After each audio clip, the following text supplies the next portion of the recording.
This is The Scoop for Tuesday. I'm Megan Bowman with the WMNF News headlines.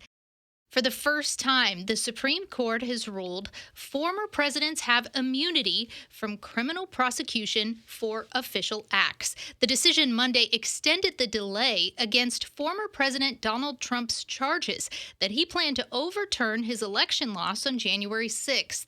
This means there is little chance he could be tried before November's election. In a post to Truth Social, Trump called it a big win for the Constitution and democracy. But Florida Democrats say otherwise.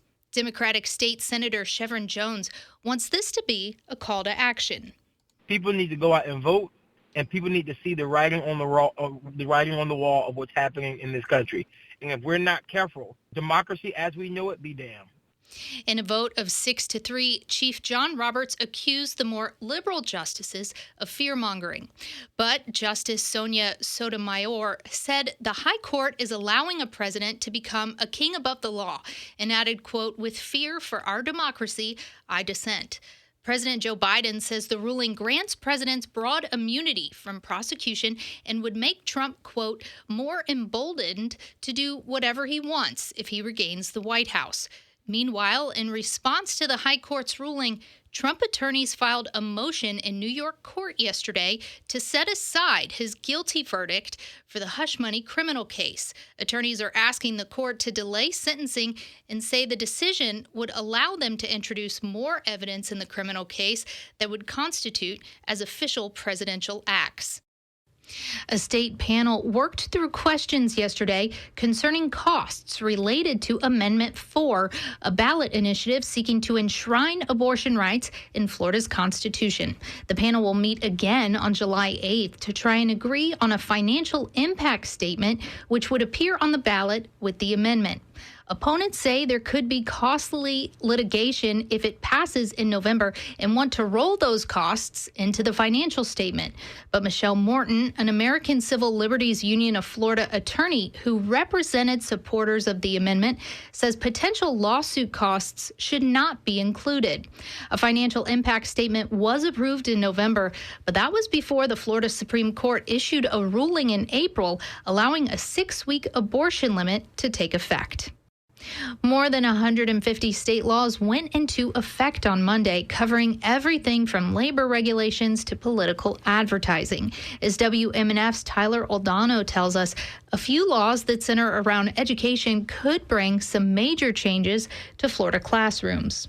Students coming back to the classroom in August may notice some changes, courtesy of new laws going into effect this month. Schools could have volunteer chaplains provide counseling to students if their district allows it. Parental consent would be required in order for the chaplain to provide support, programs, and services to a child. To become a chaplain, the volunteer would need to pass a background check and have their name and religious affiliation stated on the school's website. School curriculum will also have a new addition, as one law requires the history of communism to be taught to students as young as kindergarten. The exact structure of the curriculum depends on the grade level, but the law says that students will be taught about the rising threat of communism in the United States and its allies throughout the 20th century. The curriculum itself will not be taught until the 2026 through 2027 school year. Tyler Oldano, WMNF News, Tampa. The state's so-called Freedom Month tax holiday is now underway. Floridians will not have to pay sales tax on certain sporting and entertainment items for the entire month.